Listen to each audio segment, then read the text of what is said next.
There's something about December. The moment it arrives, the atmosphere automatically shifts. The air feels lighter, more festive. It's actually one of the best time of the year for me, apart from my birthday, of course. December is that month that forces us to pause, not necessarily in fear or pressure, but in gratitude. Gratitude for the choices we made, for the lessons we learned, and for the growth we didn't even realize was happening.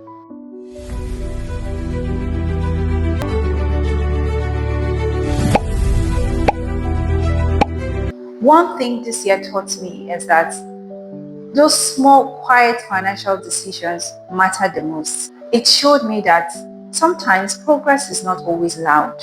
I remember someone telling me that I could only save 20,000 every month this year. What can that really do? What difference can it make? So it's not just about the amount that you're saving, it's the habits you're building. Because the skill of managing money is as valuable as the money itself. So look at it this way.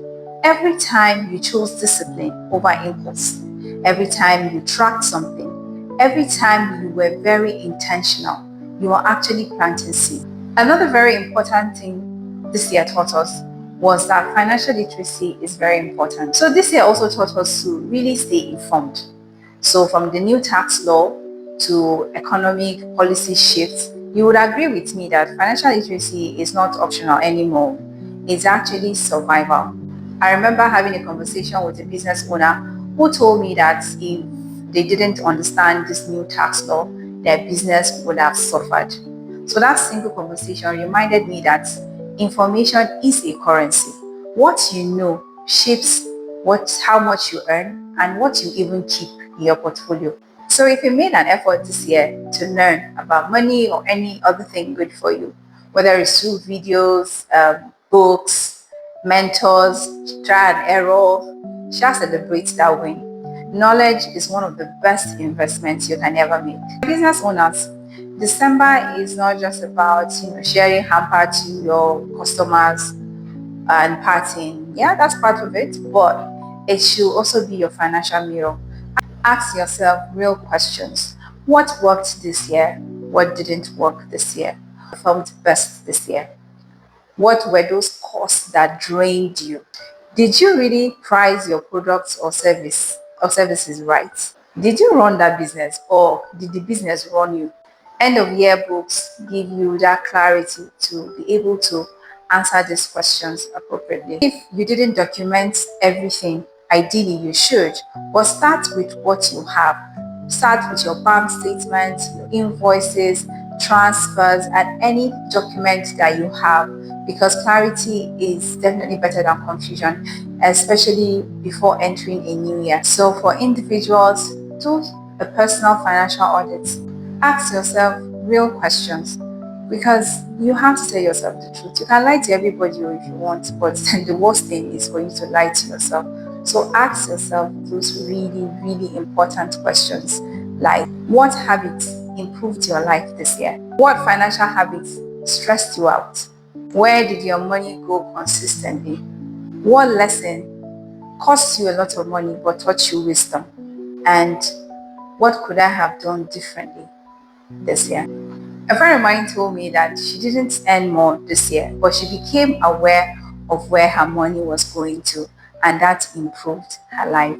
So sometimes the breakthrough isn't necessarily more money, is more intentionality. December is a reminder that life is not just about hustling.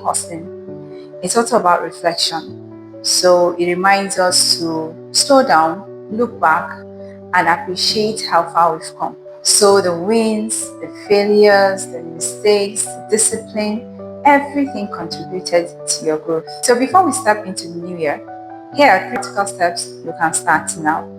Number one, do a financial debrief. List your top 5 financial wins of 2025. List your top 5 challenges, and then assign what each of these wins or challenges taught you. This would give you a clearer picture of the things that you did well and what you didn't do, so that next year you will know how to assign your time and your resources. Number two, check your numbers. Print out your bank statement for the last 3 months or more if you can. and review that statement. Identify your spending patterns and then look at what needs to change. Not just look at it, write down what needs to change. Number 3, create a simple plan for next year. It doesn't have to be complicated. Don't put in too many things. Put in things that are achievable. Make it simple, like I said.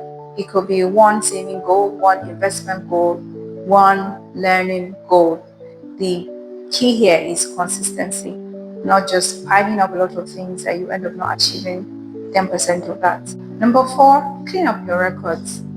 For individuals, you can start by organizing your receipts, your transfers. Just have a simple income and book, or on your laptop, whatever, a log where you have all those things identified, based on your spending this year, how much actually came into your account this year, how much was spent on your expenses. Just have something that gives you a picture of your records for this year. For businesses, gather all your invoices, your tax records, and document all of these things if you've not been doing that, especially with the new tax law starting in 2026. Number five, very important, define your non-negotiables. What habits are you carrying over to 2026? And what habits must stay in this 2025 and not following? So as the year wraps up, give yourself permission to smile. Yes, you didn't do everything you wanted to do, but you did something, and that thing matters. Look at December as a reset, a reminder that progress is still progress, no matter how small. So here is to clarity, growth, gratitude, and a financially stronger year ahead. So if this episode resonated with you, or you know someone that will benefit from this video, please like, share, and subscribe if you haven't done so, and stay financially fabulous. Bye.